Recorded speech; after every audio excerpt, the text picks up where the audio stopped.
Tiba-tiba ada kayak kain putih, dia duduk di samping kren dia, Mang.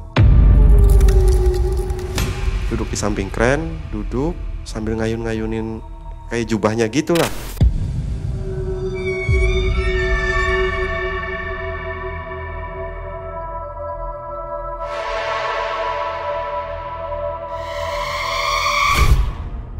Cap, ini ada jubah putih katanya yang nyumbat mesin kita katanya. Ini kalau nggak diatasin kita mesin panas itu katanya kan. Kalau misalnya nggak dikeluarin itu barang itu kita bisa terjadi kebakaran katanya. Sampai saya jubah putih, sampai saya berpikir kan, karena saya ngelihat cewek itu pakai jubah putih, Mang, yang sama anak itu kan, dikasih tunjuk lah jubahnya itu, ya kayak kain dia, sesuai sama yang cewek itu pakai memang. Ombak, semakin gede Mang ombak itu, Mang. Aduh, kata saya, ini semakin gede lah kan, jam jaga saya udah, rokok udah dibuang, kata saya kan. Apa ini kan, mungkin apa karena saya nggak ikhlas gitu ngebuang ini kan.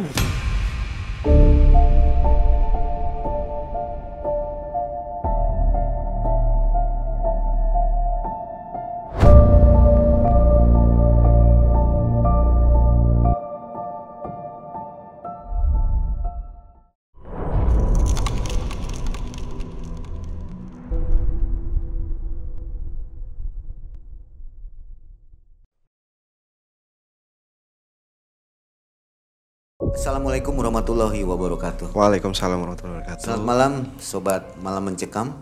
Kembali kita berjumpa di malam hari ini. Sebelum Anda beristirahat tentunya harus mendengarkan kisah ini ya. Hari ini kembali hadir di depan Anda, namanya Mas Bambang. Ini kali kedua Mas Bambang berkisah di Malam Mencekam. Pada video yang pertama Mas Bambang berkisah tentang tumbal. Betul. Di kapal tempat dia bekerja. Betul. Nah yang kali ini lebih sadis lagi.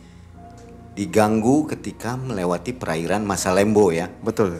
Nah waktu itu Tampo Mas mengalami bencana di perairan Masalembo ini. Betul. Pada tahun 81 ya, tepatnya bulan Januari.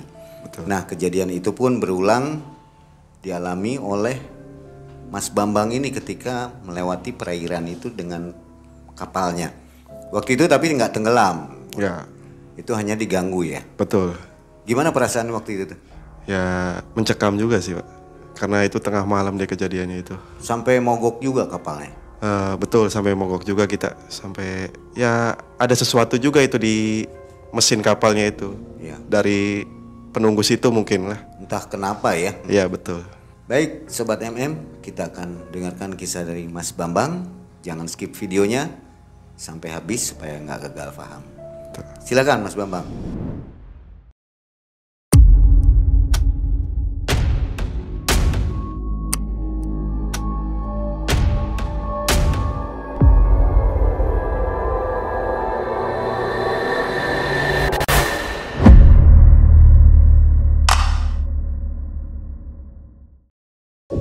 Jadi ceritanya sekitar 5 tahun yang lalu sudah saya lepas dari kapal yang pertama itu. Saya coba bekerja di kapal yang satu lagi di perusahaan yang baru. Ya namanya bisa disamarkan lah, PT Duta. Saya bekerja di situ dengan kontrak baru dan kru-kru baru lagi.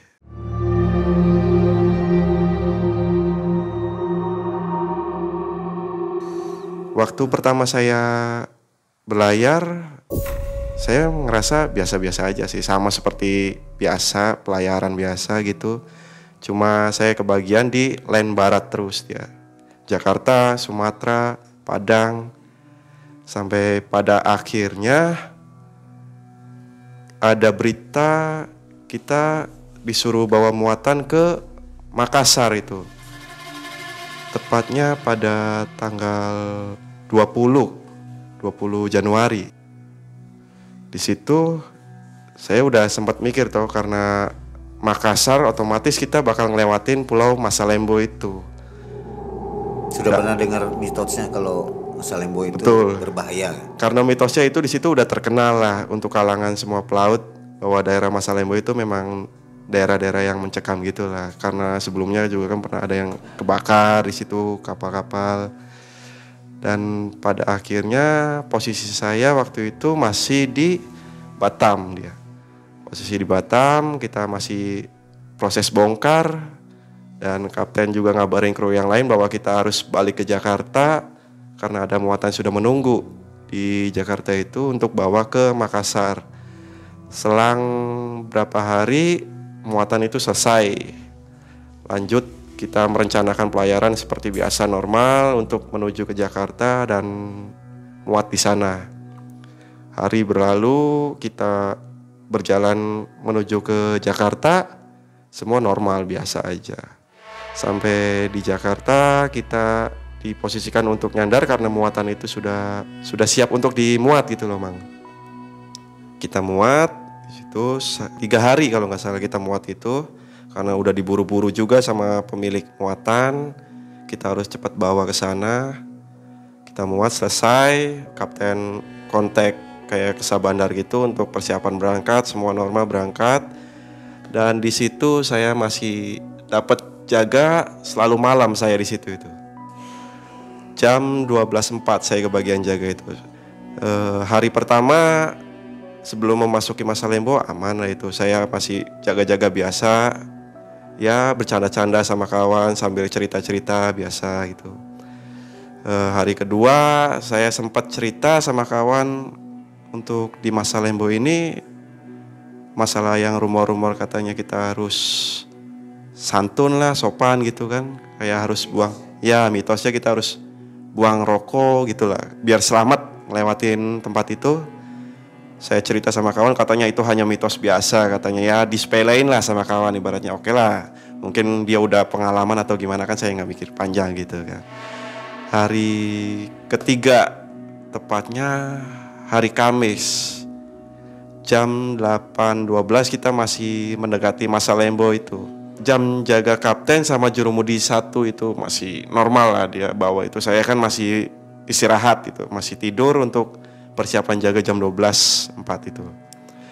Dan pas jaga, jam waktu jaga saya pas 1:30 malam itu keadaannya ya laut tenang biasa, dia ombak juga suara angin kedengar biasa lah ibaratnya hening gitulah.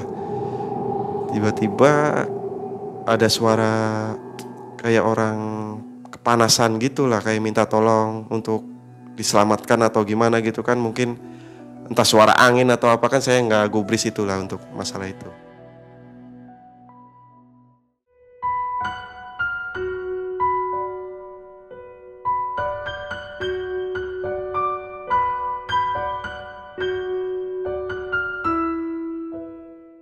Di situ second saya tidur dia, biasalah jam jaga kapal kan kalau misalnya ini gantian dia kan. Dia tidur, saya jaga sendiri sambil bawa kemudi, ya secangkir kopi sama sebatang rokok lah biasa kan untuk temani jaga itu.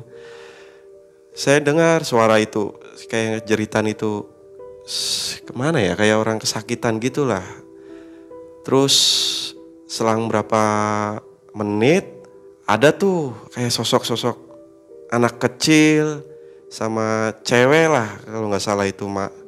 Kan haluan kapal itu rada jauh dari anjungan saya jaga itu, Mang. Saya lihat itu di depan anjungan itu kan, kok ada yang main-main, siapa itu kan. Perasaan kapal saya nggak pernah ada cewek sama anak kecil gitu. Kru kan semua cuma 15 gitu. Dari 15 kru itu nggak ada yang cewek sama anak kecil gitu. Di situ saya coba lihat pakai teropong untuk lihat ke depan itu untuk memastikan bahwa itu orang apa bukan gitu yang ada di depan haluan saya itu. Saya lihat sekeliling kapal tapi nggak ada gitu, Mang. Pas saya lihat pakai mata telanjang gitu terbuka gitu, ada terus dia itu orang cewek sama anaknya itu di situ lagi duduk dia, yang anaknya lari-lari lah di situ. Di situ saya merasa heran, ini bener nggak apa halusinasi saya doang gitu kan. Jam 2:30 malam udah mulai hilang tuh bayangan itu kan, karena cuaca juga ada kabut-kabut sedikit lah, kayak ketutup kabut gitu kan, udah nggak kelihatan tuh. Saya cuma bisa ngeliat sampai kren doang. Tiba-tiba di kren itu ada yang duduk juga itu, kayak laki-laki dia duduk, kayak termenung gitu, biasa gitu lah. Kayak sambil ngelamun, saya pikir operator itu kan duduk di situ. Tiba-tiba ada kayak kain putih, dia duduk di samping kren dia, Mang. Duduk di samping kren, duduk sambil ngayun-ngayunin kayak jubahnya gitu lah.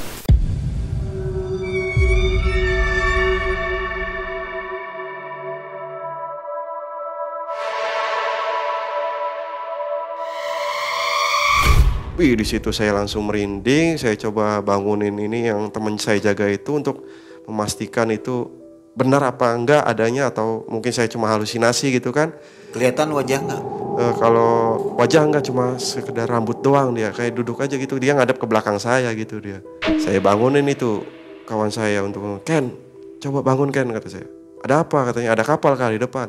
"Bukan kapal," kata saya. "Ini kayak ada sosok makhluk gimana gitu, apa ini tambahan kru dari kita kah atau bukan kan?" Karena di situ saya kan orang baru juga gitu. "Mana sih?" katanya. Saya kasih tunjuk di sebelah situ kan, nggak ada katanya. Tapi emang nggak ada, dia pas dia bangun itu, kawan saya bangun itu nggak ada apa-apa di situ. Terus saya coba mastiin turun itu, "Ken, saya boleh nggak izin?" kata saya. "Mau kemana?" kata saya. "Mau mastiin ke depan," kata saya penasaran apa kali ada di depan atau gimana. "Kamu yakin?" katanya. "Ini masa Lembo," kata second saya itu kan. "Ya daripada saya penasaran," kata saya kan, "habis saya ngeliat jelas kok," kata saya. "Ya udah kamu turun tapi saya pantau di sini ya." "Oke," kata saya. Saya di situ turun, kemudi saya serahin ke molim jaga saya itu, saya titipin sambil dia mantau saya dari atas. Saya turun tuh, jalan ke depan, saya kelilingin, saya cari-cari itu nggak ada apa-apa itu di depan, normal semua kayak biasa semua. Tapi suasana itu hening, memang benar-benar hening, cuma ada terdengar suara ombak-ombak aja yang tertabrak dengan haluan kapal itu. Saya coba cek semua, nggak ada. Sampai ke kren-kren saya cek, nggak ada itu di atas kapal itu, nggak ada apa-apa dia. Terus saya kembali lagi naik, jam 3:30 itu saya naik ke atas. Saya koordinasi sama second, "Ken, di depan nggak ada apa-apa," kata saya udah ini. "Nah kan bener kan, mungkin itu gangguan kali bang, kali atau halusinasi kamu aja kali," katanya. Tapi saya lihat jelas sekali tuh berapa kali kan. Ya kalau yang pertama ya mikir saya cuma halusinasi doang gitu kan pikir. Tapi ini jelas loh yang keduanya, kata saya. Dia duduk sambil ngayun-ngayunin jubahnya itu, kata saya. "Udahlah, udah biar aja," katanya, "nggak usah mikir yang aneh-aneh," katanya, "berdoa aja," katanya. Oke, saya berdoa di situ. Itu saya belum kepikiran untuk yang masalah kayak buang rokok gitu, belum kepikiran itu, Mang. Oke, jam 4 selesai jaga, saya tukar jaga sama yang mualim jaga selanjutnya itu kan, sama jurumudi selanjutnya saya tukar jaga. Setelah itu saya balik ke kamar sambil saya ya berpikir juga kan, apa itu ya, kata saya kan, yang wujudin diri itu di situ atau mungkin minta bantuan atau gimana kan. Oke lah, biasa saya tertidur di situ. Esok harinya jam 10 kapal udah mau tiba di Makassar itu. Kita cuma semalam doang lewatin masa Lembo itu. Jam 10 kita mulai persiapan untuk persiapan sandar ya, sampai saya melupakan itulah masalah yang kejadian di situ. Tapi saya sambil lihat-lihat apa masih ada bekas yang kejadian semalam itu kan di depan itu yang saya lihat sambil. Tapi semua nggak ada pas saya lihat itu. Kapal pun sandar dan kita diminta untuk bongkar karena muatan selanjutnya masih ada di Jakarta itu untuk dibawa ke situ lagi. Oke, kita bongkar selama 3 hari juga itu bongkar di situ, proses cepat kan, kita bongkar 2 kren main dia. Bongkar itu kita berjalan lancar, nggak ada apa-apa, aman semua. Selesai bongkar, kapten briefing sama kru yang lain untuk berangkat dan kapten mengabarkan Syah Bandar untuk persiapan berangkat. Kita jam 6 malam itu kita tolak itu dari pelabuhan Makassar itu menuju ke Jakarta lagi kan. Jam 6 masih belum jaga saya lah, masih jam 12.04 kan saya jaga, Mang. Jam 6 berlalu, jam 8 sampai tiba jam 11 malam mau masuk ke perairan Masa Lembo lagi kan, otomatis kita ngelewatin Masa Lembo juga itu kan. Dan kejadian ini yang mungkin bisa paling nyata antara yang saya lihat sama yang ini, paling nyata dia, Mang. Jam 12 saya jaga, kayak pertama normal kita serah terima sama yang jaga. tanda tangan sama kawan juga kan.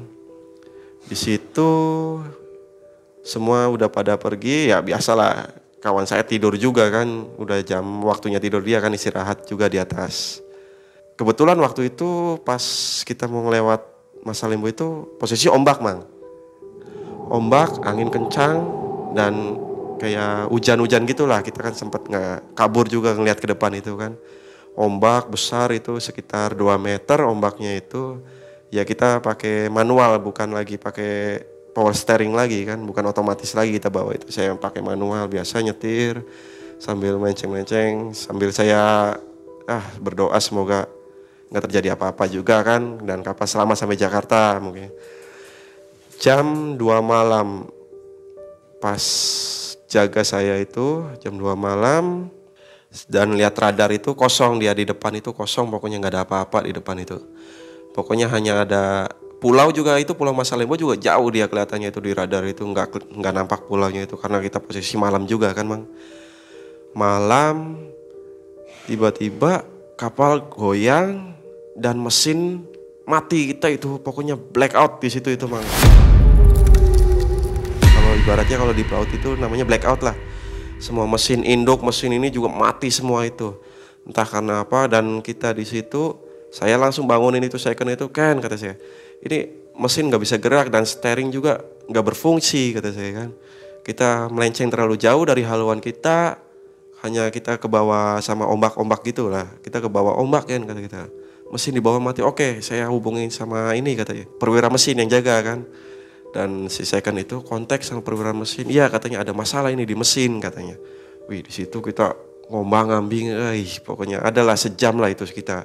Padahal kapal besar itu ya. Kapal besar itu kita keombang-ambing itu di situ, mati mesin, pokoknya kayak nggak berdaya gitu mang. Padahal kita mesin normal, dalam pengecekan di pelabuhan juga normal itu semua, karena kita bisa berangkat itu kan karena mesin normal itu mang.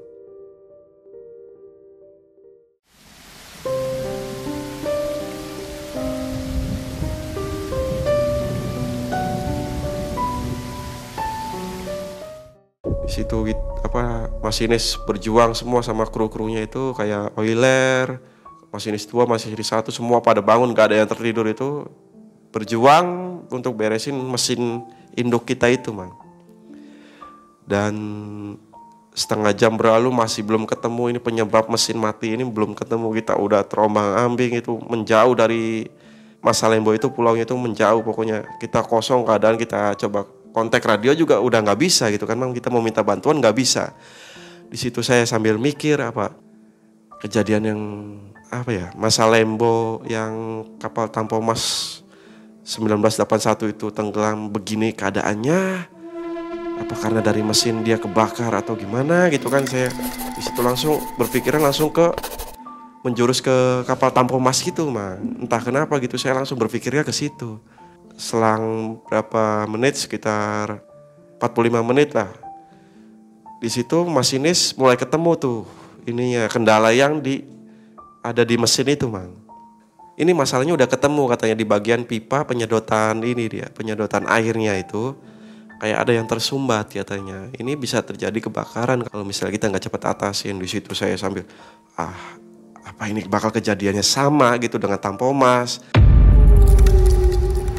Cuma kalau Tampomas itu kan dia bawa kayak mobil gitu, kapal penumpang gitu kan.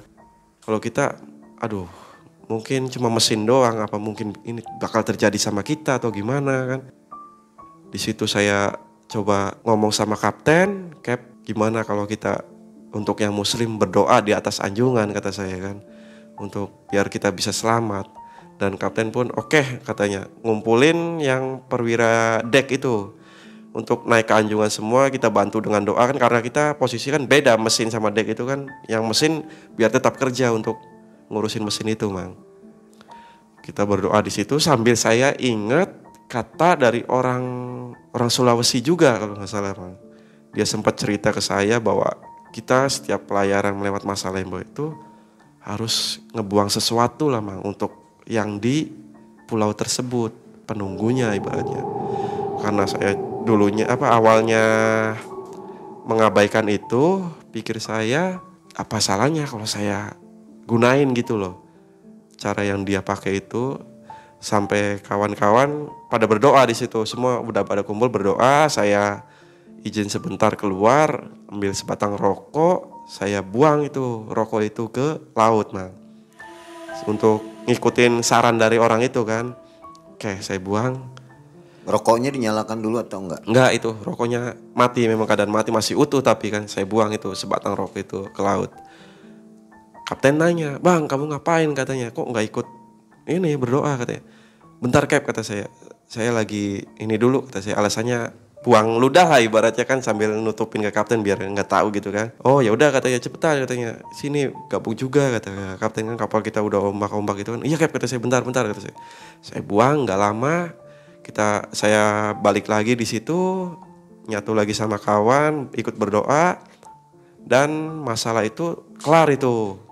Selang 1 jam lah lamanya kita terombang ambing itu, si KKM hubungin ke atas, "Cap," katanya, "kita udah dapat ini masalahnya," katanya, "mesin sudah bisa dioperasikan lagi." Langsung dong kapten bilang ke KKM, "Yaudah Bas," katanya, "tolong nyalain mesin," katanya, "kita udah terlalu jauh juga dari pulau Masalembo ini kan.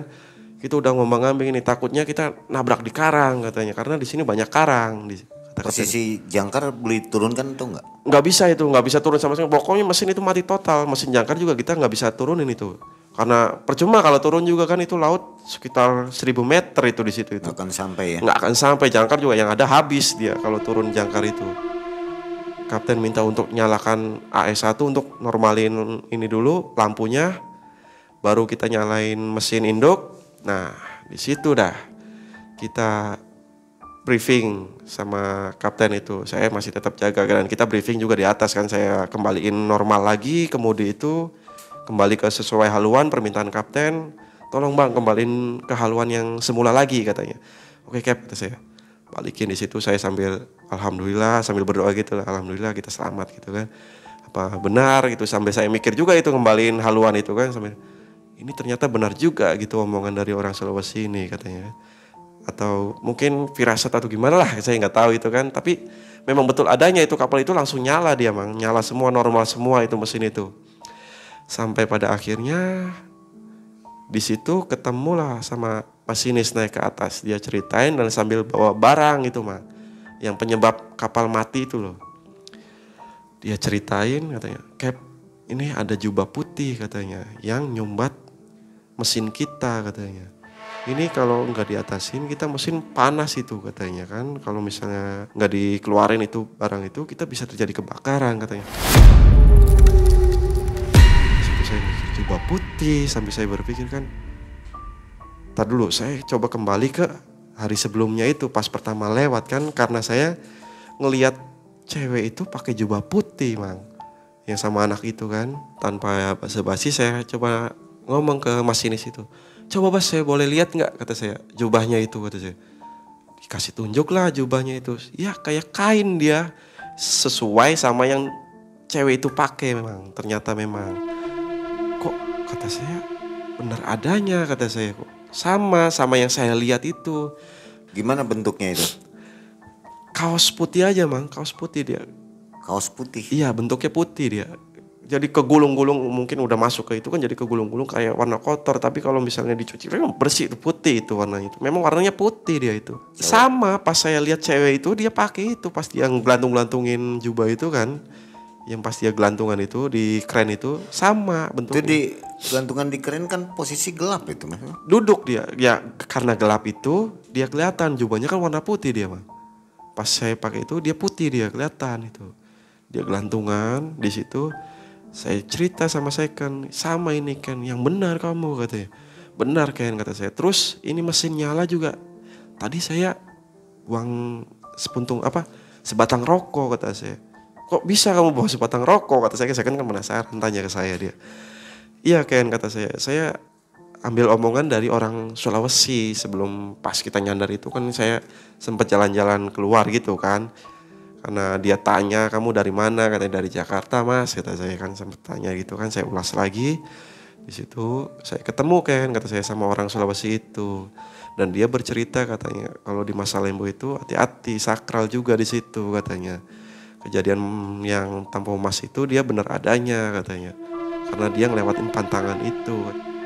kenapa kamu nggak bilang dari awal, katanya. Ya pikir saya itu hanya mitos lah kan, itu kejadiannya juga udah berapa tahun yang lalu dan sekitar kita ini di tahun yang baru kan, ibaratnya kita udah kenal teknologi kan gini, masa ya kita masih percaya sama mitos-mitos begitu. Harusnya kamu percaya, kata saya kan gitu, sama yang mitos-mitos begitu katanya, karena kita ini di laut keadaannya, kita orang-orang yang meninggal itu buang ke laut semua katanya, ya kayak mistis-mistis itu adanya di laut semua katanya. Oh gitu ya kan, kata saya. Ya maklum lah, saya masih baru juga kan di kapal itu kan. Di situ saya coba jelasin lagi ke masinis, coba Bas, boleh nggak itu barang buang lagi aja ke laut, karena itu ada pemiliknya. Dan si Bas itu nanya, emang pemiliknya siapa? Masinis itu kan nggak tahu dia.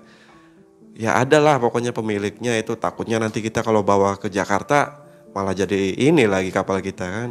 Coba buang aja Bas, kata saya sambil didoain gitu sama kru-kru yang lain. Dan si Bas itu langsung mendoakan itu, maksudnya kita kru-kru sambil doain juga itu, sambil buang itu sama ada sesuatu kayak makanan lah, kita buang juga lah ke laut gitu, sedekah lah ibaratnya ya. Buang semua dan semua mesin normal. Saya masih dalam posisi jaga. Jam 4 itu kita udah mulai selesai jaga. Saya belum sempat tidur, saya selesai jaga. Saya berikan sama chief officer sama jurumudi 1. Kemudi itu terus jam 4:30 saya turun ke bawah sambil cerita-cerita dulu saya itu. Gimana ya Mas, kata saya. Kita ini masih harus balik lagi, kata saya, ke Masalembo, kata saya kan. Apa sebelum kita berangkat kita siapin untuk buang sajen untuk minta ke kantor atau gimana gitu, biar kita nggak terhambat perjalanannya, biar selamat gitu. Si Bas pun nunjukin ke saya, oh itu ide bagus katanya, cobalah nanti saya jelasin ke kantor katanya setibanya kita di Jakarta. Di situ saya sambil berpikir juga kan, mungkin kejadian yang dulu itu menggambarkan suatu kisah yang nyata gitu Mang, bener adanya, bahwa kita itu di laut itu nggak boleh sesumbar gitulah, harus percaya sama masa lalu, sama masalah-masalah yang dulu gitu loh Mang. Belum tentu mitos itu tidak benar ya. Betul. Ada benarnya. Betul, mitos itu ada benarnya ternyata Mang. Dan di situ kita sampailah di Jakarta itu, kita masih proses muat. Si KKM nemuin saya di situ. Bang, saya mau izin ke kapten katanya untuk minta sesuatu ke kantor untuk kita nanti perjalanan ke Masalembo lagi, untuk melewati Masalembo untuk buang sesuatu ke situ katanya. Biar kita perjalanan aman katanya. Oh oke Bas, kata saya. Saya sementara di sini aja Bas, kata saya. Biar Bas aja. Ya kamu harus ikut katanya. Kamu yang jelasin katanya di kantor. Kata saya kan. Kok saya harus ikut, kata saya kan. Oke lah, saya ikut lah ke kantor di situ. Saya sama KKM ke kantor. Saya ditanya itu sama pemilik perusahaan. Ya gimana katanya. Ada masalah apa Bas? Di kapal katanya. Kok kita terlambat katanya datang ke Jakarta. Begini Pak katanya, kita sempat mengalami sesuatu yang misterius juga. Misterius dalam hal apa kan kantor nanya tuh. Ya sempat diberhentikan mesin itu di Pulau Masalembo. Dan kejadian itu ABK juga ngelihat. Maksudnya ABK ya ini katanya jurumudi ini 1 katanya. Coba Bang kamu jelasin katanya. Oke Pak, kata saya, begini Pak kejadiannya. Setelah saya briefing sama kantor itu untuk meminta sesuatu ke kantor untuk diserahkan ke maksudnya di syarat untuk perjalanan kita ke Masalembo lagi, dan pihak kantor pun menyetujui setelah saya cerita itu kan. Oke katanya, kamu perlu apa? Nggak perlu banyak-banyak kata saya, yang penting mah bisa untuk menghargai yang ada di situ aja lah kata saya. Dan pihak kantor pun ngasih sesuatu lah, kayak sebungkus rokok lah dia itu kalau nggak salah, sama sesuatu nasi tumpeng gitulah ibaratnya kan. Oke, kita bawa ke kapal, selesai. Untuk perjalanan selanjutnya. Untuk perjalanan selanjutnya itu kita udah siapin di bawah itu di ruangan koki ibaratnya kan, untuk persyaratan itu kan. Kita selesai, kita jalan menuju Makassar lagi itu Mang.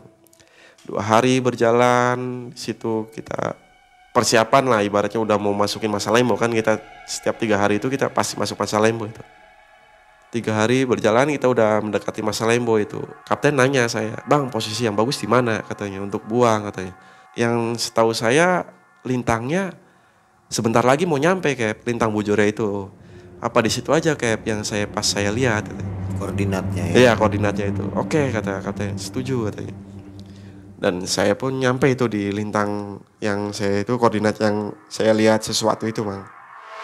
Di situ saat saya sama kapten sama masinis itu turun di situ, turun dari jaga untuk buang yang dari kantor itu loh, Mang. Oke, saya turun di haluan sambil kapten bilang untuk berdoa katanya untuk semua yang ada di sini katanya. Kita serahkan ini biar perjalanan kita normal karena kita itu selang 2 bulan lah kalau nggak salah di kontrak itu, di charter di perusahaan itu kan, masanya kita harus lewat situ terus kan. Kita buang di situ. Oke, selesai dan perjalanan juga aman. Entah kenapa seketika laut itu tenang, Mang. Nggak ada halangan apa-apa gitu loh, Mang, selama perjalanan itu dia. Sebelumnya kan ombak dia itu pas kita balik itu. Tapi yang kejadian itu. iya, ombak gede tanpa, padahal pemberitaan di BMKG itu lautan aman, tenang dia. Dari situ mulai nyampe Makassar itu, oke kita bongkar. Saya turun seperti biasa sambil saya mau cari orang yang ketemu sama saya itu, Mang. Yang di pasar itu ya, saya coba cari kan, dia biasanya ke tempat pelelangan ikan untuk jual apa? Jual hasil tangkapan dia kan. Di situ saya ketemu itu sama orang itu, nggak selang berapa lama itu. Saya panggil dong, Pak, kata saya. Masih ingat saya nggak, kata saya kan. Udah sekitar 3 minggu yang lalu lah, takut nggak ingat kan. Oh iya kamu, katanya. Yang dari Jakarta itu ya, katanya, kapal kargo, katanya. Oh iya Pak. Begini Pak, kata saya. Sebelum Bapak cerita masalah yang sakral itu, Pak, kata saya, yang untuk buang sesuatu ke Masa Lembo itu, saya ngalamin kejadian, Pak, kata saya. Yang ngeri lah pokoknya. Benar Kak? Iya, kata saya. Di situ Bapak itu menjelaskan, terus gimana keadaannya, katanya. Ya kita alhamdulillah selamat Pak, setelah saya ngikutin saran dari Bapak itu, katanya.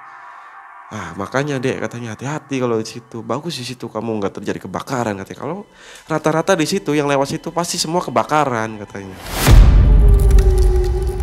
Kayak sebelumnya sebelum saya lewat itu sekitar 2016 itu ada juga kapal yang terbakar sih, Pak. Cuma itu kapal itu selamat ya, maksudnya kayak puing kapalnya doang, kayak ABK atau penumpang yang lainnya itu selamat semua. Cuma mobil-mobil doang, katanya. Sebelum kamu itu ada yang kebakaran, katanya. Karena itu nggak ngikutin syarat dari yang saya bilangin, katanya. Oh gitu ya Pak, kata saya. Langsung di situ nggak berapa lama. Terus kamu sekarang gimana, katanya? Ya sekarang saya udah dari pihak kantor juga udah ngasih ini Pak, kata saya. Udah buang sesuatu juga di situ untuk menemani perjalanan saya biar aman juga sama kru-kru yang lain, ya. Ya bagus, katanya, kalau kayak gitu. Lalu yang dialamin apa setelah itu, katanya? Ya seketika normal semua Pak.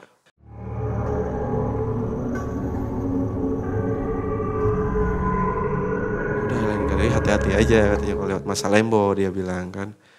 Oh iya Pak, siapa, kata saya. Ya saya juga ngasih sesuatu juga sih ke Bapak itu kan sebagai motivator juga. Ya serang seminggu lah kalau nggak salah saya masih perjalanan situ juga kan, semua normal juga, semua normal, aman. Nggak lama saya ketemu itu sama perahu Bapak itu, sempat kontak juga kan lewat radio kan, bahwa ada perahu di depan kan, saya kontak. Ketemu lagi? Iya, ketemunya pas di tengah laut itu, dia di Masa Lembo juga, dia lagi ngambil ikan kalau nggak salah. Dia kontak dulu kan, dia kontak ke saya untuk kapal besar, katanya, tolong izin melenceng sekitar 10 derajat lah dari jaring dia, katanya. Kok suaranya kayak saya kenal gitu kan. Saya langsung pindah channel dong di situ. Oke Pak, saya minta pindah channel. Pak, boleh pindah channel nggak, kata saya, takut ngeganggu yang lain kan, karena channel di kapal itu khusus dia kan. Oh boleh, katanya. Saya cerita aja. Ini Bapak yang suka ke pasar jual ikan itu yang cerita bahwa di Masa Lembo suruh buang sesuatu bukan Pak, kata saya.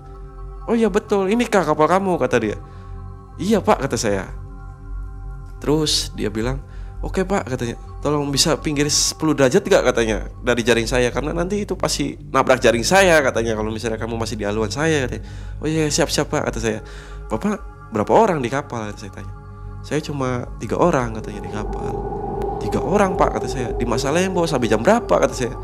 Saya di sini bisa 5 hari 6 hari katanya, kan bawa perbekalan juga dia kapal. Emang nggak ngeri Pak, kata saya, di Masa Lembo kan, sambil cerita-cerita lah di radio kan. Ya saya mah udah biasa katanya, kalau di Masa Lembo ini saya udah tahu katanya, karena sebelum nama Mas tenggelam juga saya udah di sini katanya, udah mencari rezeki di sini. Kalau penghuni-penghuni sini saya udah tahu lah ibaratnya dia kan. Oh begitu Pak, kata saya. Ya saya minta izin lah Pak ya, kata saya, untuk lintas Masa Lembo, kata saya. Ya Mas, katanya, tapi udah syaratnya udah ituin belum? Udah Pak, kata saya, udah sama kantor udah dikasih lah, kata saya. Oke lah, kata dia. Ya udah Pak, kata dia, kembali ke channel selanjutnya katanya, takut ada kapal yang lewat lagi kan, takutnya nabrak jaring dia. Lanjut saya perjalanan di situ. Suasana aman lah ibaratnya, maksudnya kayak nggak ada kejadian apa-apa Mang. Selama 2 bulan saya dikontrak itu di situ. Nah yang terakhir ini pas Itu nggak buang udah. Jadi setiap lewat kita buang gitu. Sekarang setiap lewat selalu buang ya? Konyolnya itu yang terakhir Mang. Dan kita mungkin pikir trip terakhir lah ibaratnya kan, di Masa Lembo itu kan, perdana dari Jakarta itu trip terakhir, selesai kontrak kita itu kan. Kita itu kalau di laut itu ibaratnya nggak boleh ya nunjuk kayak gini, itu nggak boleh dia. Pantangan dia nunjuk kayak boleh gini. Ya? Nggak boleh itu di laut itu nunjuk kayak gini. Sampai pada suatu saat itu perjalanan dari Jakarta ke Masa Lembo itu, kawan saya itu dia dengan gagahnya itu nunjuk kayak, wih katanya itu pelaut, katanya. Langsung lah itu kapten ke depan itu kan, nyamperin si kawan itu kan, dipukul lah tangannya itu. Kalau misalnya nunjuk-nunjuk sesuatu jangan pakai telunjuk, katanya. Kenapa memang Cap? Sini katanya, saya jelasin di dalam. Dia masuk ke dalam kan, lain kali katanya kalau nunjuk itu pakainya jempol, katanya, sopan dikit katanya kalau di laut itu. Di situ kan saya jaga itu kan, sambil dia diomelin kapten lah ibaratnya kan. Emang kenapa Cap, katanya, kapten itu kan udah senior juga, nanti bakal ada bahaya katanya kalau misalnya kita pakai telunjuk gitu, entah itu angin puting atau angin apa, cuaca jadi gelap gitu.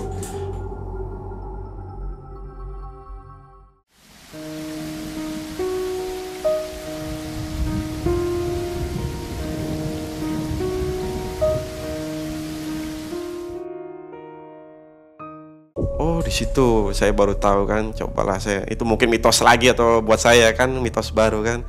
Oke lah kita ngelewatin itu Masa Lembo itu. Dan di Masa Lembo itu kita kehabisan stok semua itu Mang. Ceritanya ya, kita kehabisan stok itu, kayak stok makanan itu kita udah nipis itu Mang, tinggal 1 hari itu doang Mang. Dan rokok saya juga saya lupa beli kan, ibaratnya kan tinggal berapa batang doang lah ibaratnya kan. Gimana caranya untuk nyampe Makassar ini saya irit-irit kan. Cerita tinggal 1 batang itu pas jam jaga saya itu, saya belum rokok itu, belum sama sekali itu. Saya awet-awet kan sampai menjelang pagi ibaratnya kan, saya pikir. Tiba-tiba di situ angin besar Mang, dan bawa ombak gede juga di situ. Saya terpaksa pakai manual di situ, kapal itu udah nunjem gini. Udah pokoknya udah berapa meter ya, sekitar 3 meter lah ombak di laut itu. Jauh lah, kita masih jauh dari Masa Lembo itu, maksudnya pulaunya itulah. Untuk ke pinggir itu jauh kita itu. Kapten pun tetap nyaranin untuk udah tetap maju katanya, nggak apa-apa katanya. Sebentar lagi kita mau masuk Makassar katanya, biar pagi selesai katanya, biar cepat nyampe ibaratnya kan. Di situ kapal udah nggak tahu gimana bentuknya itu kan. Semua di dapur juga pada rubuh semua ibaratnya, itu udah kayak ombak apalah gitu. Di situ kapten, ini dia katanya yang saya bilangin tadi Bang, katanya. Kenapa saya marah-marah, kata kapten itu ke jurumudi tadi itu, katanya. Iya Cap, kata saya, kok kejadian. Saya pikir itu cuma mitos doang, ini yang paling sakral katanya, ini juga sering katanya terjadi, katanya. Bukan sekedar mitos tapi nyata katanya itu juga, katanya. Karena saya pengalaman belayar juga udah lama, kata dia. Kita itu di laut itu nggak boleh katanya, yang katanya nunjuk pakai gitu. Ya udah Cap, kata saya coba ini dulu, kata saya, kita stabilin kapal. Udah kamu tetap fokus katanya sama haluan. Tapi susah, kata saya, kan berat, kata saya, steering ini karena kehantam ombak kan berat. Kita lari-lari, udah nggak apa-apa, ikut aja dulu, ikut katanya, nggak apa-apa lari-lari juga, yang penting kamu tetap fokus. Saya kan coba cek karang ini jauh apa enggak dari kapal kita, takutnya nyangkut di kapal. Di situ sama saya juga kepikiran, Cap, kita belum buang sesuatu, kata kita lewat sini, kayak gimana kata kita. Stok bahan pangan juga kita udah mau habis ibaratnya kan. Waduh iya ya kata kapten itu kan, dia bilang gitu. Bagaimana ya bang katanya solusinya, takutnya ngerinya kita ke mesin lagi katanya. Aduh di situ pikir saya, solusi saya rokok tinggal satu batang ya kan, untuk nyampe ini, untuk jaga saya selesai masih lama ibaratnya kan. Di situ saya berpikir, Cap, rokok saya masih satu batang, Cap, kata saya. Gimana ini kata saya. Coba pakai rokok kamu gimana, Cap? Nanti saya jaga gak berokok kata saya, Cap. Udahlah katanya, daripada kita gak selamat katanya kan. Saya buang rokok itu meski rasa kesal juga kan, ibarat kesal juga, nggak ikhlas juga lah ibaratnya kan. Di situ ombak semakin gede mang, ombak itu mang. Aduh kata saya, ini semakin gede lah kan, jam jaga saya udah, rokok udah dibuang kata saya kan. Apa ini kan, mungkin apa karena saya nggak ikhlas gitu ngebuang ini kan. Aduh kata saya, di situ saya coba cakap sama kapten. Cap, bagaimana ini kebaiknya kata saya. Tapi mesin gimana kata kapten. Coba tanya ke kamar mesin kan. Mesin normal Cap, aman nih semua Cap katanya. Coba cuma sedikit panas doang katanya, ini bagian pembuangan katanya. Ada tekanan gitu katanya. Waduh. Sesajen sudah dibuang. Udah dibuang itu, tapi kan tetap ya. Iya, tetap dia masih panas dia ini mesin ini katanya. Kita harus berhenti kata kapten. Kata masinis itu, kalau dipaksain bahaya katanya. Wih, kapten di situ berpikir kan, sambil saya juga mikir untuk nenangin kendali steering kemudi ini kan. Berpikir lah di situ kapten. Bang, kamu ikhlas enggak sih katanya buang ini katanya. Ya ikhlas nggak ikhlas kata saya kan. Aduh kamu ini gimana sih katanya. Aturan ikhlas katanya kata kapten ini. Ya udah saya ikhlas Cap, ya udah telat katanya, udah kejadian begini katanya kan, kita harus berhenti katanya, mesin panas katanya. Terus matikan mesin, kita cuma dibantu mesin dompeng doang, kayak ibarat AE gitu, mesin pembantu doang katanya. Dan terpaksa mesin itu nggak nyala katanya. Gimana ya Cap kata saya. Udah terlanjur juga kata saya kan. Yang lain panik juga. Panik semua itu, udah pada pakai ini semua dia mang, udah pada pakai pelampung. Iya pelampung dia. Kapten kan udah nyaranin udah semua katanya standby semua untuk pelampung. Radio kan masih bisa berkomunikasi, kita minta komunikasi bantuan gitu. Channel 16 biasalah kita mayday minta bantuan gitu kapten itu. Dan nggak ada yang gubris itu, nggak ada yang nyautin mang, karena posisi kan sepi dia. Tumben apa? Itu malam ya? Malam dia kejadian malam terus mang di situ mang. Dan kejadian itu tumben apa gak ada nelayan itu, nggak ada mang, dia mungkin udah selesai atau gimana kan, nggak ada dia tuh nelayan itu yang biasa nyari ikan di situ, nggak ada nelayan sama sekali. Posisi kita tengah sendiri, sama lah kita ya terombang ambing, tapi sekarang posisi mesin masih nyala karena ada mesin bantu ibaratnya kan, cuma steering doang dia nggak bisa berfungsi dia. Di situ selang berapa menit mendinginkan mesin itu, lama itu waktunya itu mendinginkan mesin itu sampai benar-benar pulih dingin itu. KKM terus ngontrol mesin itu dan kita di atas itu panik semua lah, tetap lah. Ada sempat kawan juga, Cap gimana kalau kita tinggalin kapal aja katanya. Jangan konyol kata kapten kan bicara gitu. Belum waktunya untuk ninggalin kapal karena kapal masih benar katanya. Cuma sedikit oleng juga nggak apa-apa katanya. Yang penting jangan tenggelam katanya. Kita tetap bertahan kata kapten di atas kapal. Dan di situ ada seorang oiler, ada stok makanan dia di dalam lemarinya itu. Tanpa basa-basi dia ngubungin saya, dia, ini saya ada sesuatu katanya. Coba kali bisa digunain untuk sesuatu ritual atau gimana gitu kan kata dia kan. Emang sesuatu apa? Ini masih ada makanan sama rokok lah. Kiranya bisa digunakan, gunakan kata dia kan. Ini nggak apa-apa ini kata saya, ikhlas. Saya ikhlas katanya, yang penting saya selamat toh kata dia. Dia biasa orang timur. Oke lah kata saya. Coba saya ambil itu barang-barang dia itu, dibawalah sama saya itu barang itu, sampein ke kapten. Cap, ada sesuatu lagi kata saya, ini dari oiler kata saya. Gimana saya menuju haluan ya Cap? Tapi hati-hati bang katanya, ini kapal oleng katanya kalau menuju ke haluan katanya. Kamu bisa kelempar katanya, kan udah gini-gini dia.